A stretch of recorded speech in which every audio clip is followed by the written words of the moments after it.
Good evening and welcome to Duck TV News. I'm Reed McIntyre. And I'm Minnow Murphy. Here are tonight's stories. Local favorite Papa Soul's Food Kitchen has decided to discontinue their services. Reporter Jesse Price had a chance to check it out already Friday before it closed. And by the looks of it, so did half of Eugene. There aren't many places in Eugene that serve authentic Southern-style foods. And now there are even fewer because Papa's Soul Foods, a local and popular Eugene restaurant that's been around for 15 years, is closed. The news broke on October 27th when owner Deb Lee announced on Facebook that the restaurant would be closing soon. In a later post, she specified that Papa's last day would be November 4th. This shot was taken on Friday. People lined up out the door and around the corner to get their last bite of Papa's Soul Food, some waiting nearly 3 hours to be sat. On Friday, the restaurant pushed back their opening hour until 5 so they could prepare more food. They had run out the previous evening. We asked owner Deb Lee why she decided to close Papa's. I'm just ready for a change in my life, do something different. Though she does recognize that the restaurant will be missed. I have mixed emotions about it because I know that I'm disappointing a lot of people in the decision that I'm making. And there's a lot of people who really love this place and could never imagine it being gone, and never thought that it would go away. And some customers will miss more than just food. Huge in the community. It's a hot spot for diversity and just this whole Whitaker neighborhood alone. I mean, it changed the whole culture and the foundation. We don't know what's next for the corner of West 4th and Blair Boulevard, but Lee did say that someone has bought the property. Jesse Price, Duck TV News. There is no information on what will take over Papa Soul's Foods Place. If you are planning on going camping this year, it's going to cost you. The Oregon Parks Service is increasing the camping fee at state parks starting November 1st. The fee will be raised by $2 to meet the cost of operating and maintaining facilities and parks across the state. The increase is due to natural inflation over time, requiring more money to be spent to run the parks. The Lane County Low Income Energy Program has plans to make it easier for residents to get assistance on their winter bills. Starting in November, people who need extra help paying their energy bills can apply for assistance using the Easy Only application. Mary Ellen, the Lane County Services Supervisor, explains more about who can receive assistance from this program. Well, it feels really good to administer these programs because it's directly helping people. It's very tangible. For students, the process has been made so you can receive the best benefits possible. The application is now live and will have a wait list for residents who wish to be considered for assistance. If households do not land a spot on the wait list, they are encouraged to reapply the first of every month. Now we take it to Mariah and Ethan to get you caught up on all things fall sports.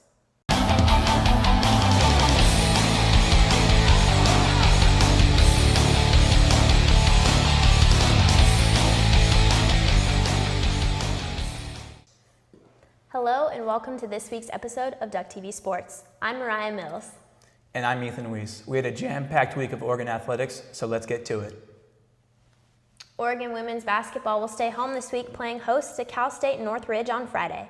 Returning all 5 starters from an Elite 8 team a year ago, the Ducks received a preseason ranking of 11th in the country, their highest in nearly 2 decades. The women of Oregon broke in their boots in an exhibition game on Sunday against Westmont, on their home floor beating the Warriors 71-32. Senior guard Lexi Bando led the team with 13 points. Oregon women's basketball comes into the season ranked 11th in the country, while the men's team is currently unranked following their appearance in the Final Four last season. Now we toss it to Michael Streit, who went to campus to see what students are expecting of the teams this upcoming season. The men's basketball team, which reached the Final Four last season, will only have 3 returning players, as many of its big names are now in the NBA. Honestly, with Dana Altman as the coach and with all these new players that we're getting, I feel like we have Peyton Pritchard, and I feel like he can definitely take the team and do pretty well this whole season. Probably not going to be as good, right? I know we lost Dylan Brooks. He was a big part of our team.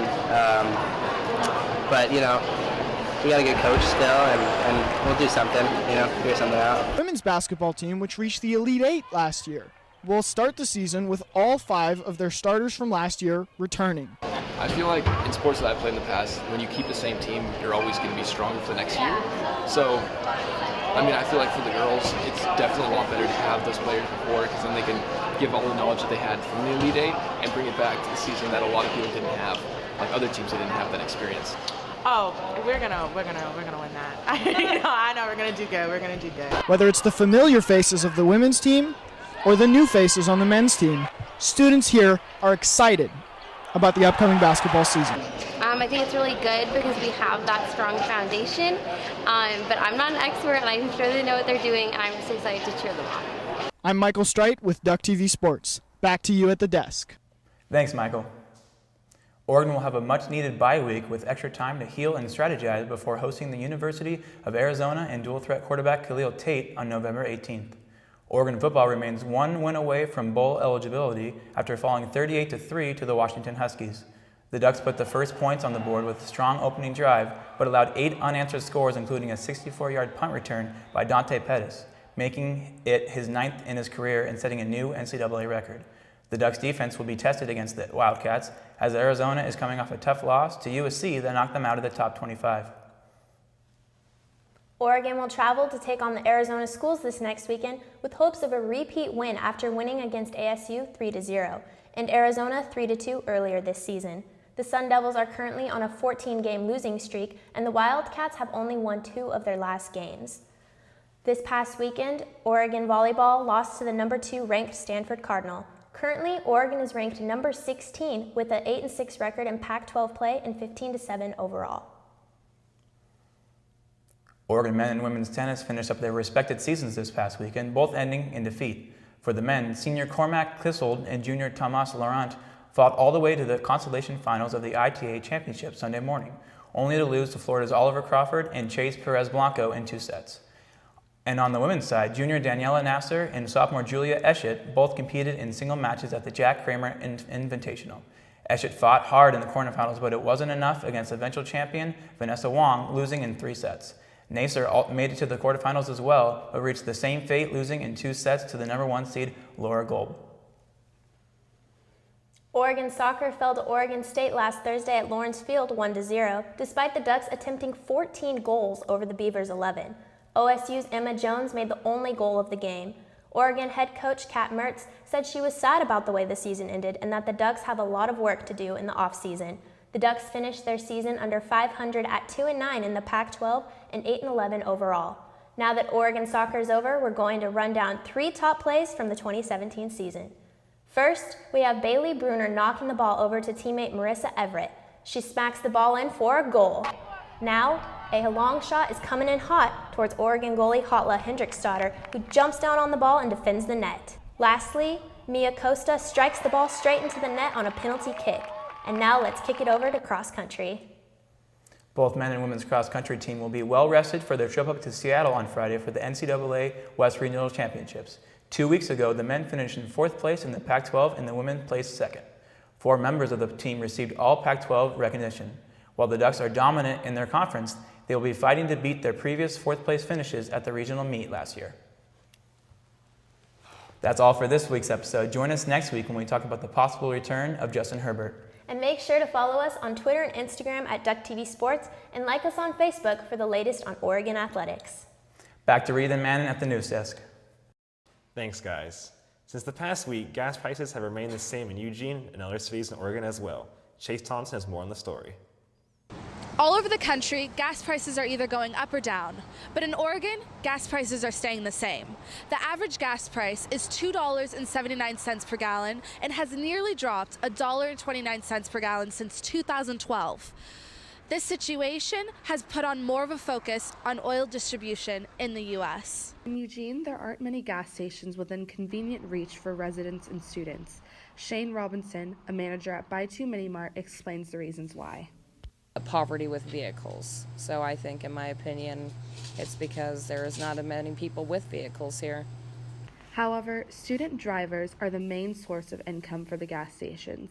Shane Robinson describes last week's business. Last week, when our gas prices were lower by at least, I want to say about 6 to 10 cents, I can't quite remember, we were extremely busy. So when a corporation sees that they're making more, they tend to raise the gas prices. Overall, gas prices seem to fluctuate because of student drivers. This is Chase Thompson. Now back to you at the desk. Thanks, Chase. Remain alert for shifting gas prices not only in Eugene, but around the state as well. Gas prices may be staying the same, but Christmas tree prices are on the rise. There's a shortage in Christmas trees this year in Northern California and Oregon, leading to the prices going up. If you're looking forward to buying a fresh cut Christmas tree for the holidays, you may consider buying it sooner rather than later. Wholesalers are estimating an increase in prices of up to 10% this season. The shortage has been expected by sellers for the last 8 to 10 years. Recently, the Lane County Board of Commissioners looked at the construction excise tax, which will force construction permits throughout the city. The tax, which was presented to the board last Monday, is expected to reduce residential construction by 1%. With rising housing issues, Lane County only allows 35% of tax distribution to go to affordable housing programs and 15% to go to Oregon Housing and Community Services. Portland and Bend are also among the cities and counties that have already implemented the tax in Oregon. The U of O is kicking off a Native American Heritage Month with the first annual Communities of Color networking event. The event was created to provide a safe space to foster friendships for people of color, social injustice allies, and equity workers in the local area. Every month, the event will be held by a different member of the Lane County Equity and Consortium, which is made up of many different agencies.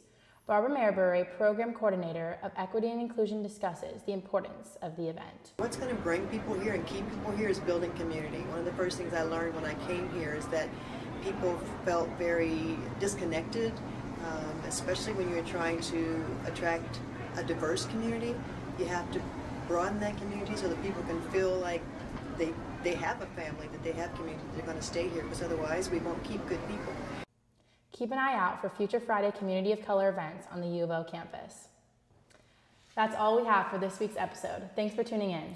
Be sure to follow us on Instagram and Twitter at DuckTV News. Have a great night, Eugene.